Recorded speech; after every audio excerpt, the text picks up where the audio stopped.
সন্ধেবেলা উনি অফিসের কাজ শেষ করেই বসে পড়েছে মুভি দেখতে, তাই আমিও রাতের রান্না শেষ করে চলে এলাম। মিশো থেকে আমার কয়েকটা পার্সেল এসেছিল, সেগুলো আনবক্সিং করতে। তাই ভাবলাম তোমাদের সাথেও শেয়ার করি।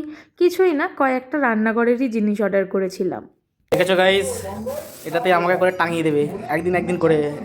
এটা কিচেনে লাগানোর জন্য হুক, এটাই হ্যাং করা হবে, খুন্তি পাতা সব কিছু। আর এটাতে আছে শপার বোর্ড, ওই যেগুলো কাঠের মতো দেখতে, যেগুলো অ্যাকচুয়াল কিন্তু কাঠ নয়, ঘাস বোর্ড টাইপের, যেটা জলে ফেললে বারবার হয়তো খারাপ হয়ে যাবে। তাই আমি লাইলিনেরটাই নিয়েছি। আর ওর সাথে এরকম একটা ছুরিও ছিল। আগের দিনেও আমি দুটো প্রোডাক্ট রিসিভ করেছিলাম, তার মধ্যে একটা ছিল অ্যাপ্রনের কম্বো, যেটা খুবই অল্প দামে আমি পেয়েছিলাম মিশো থেকে।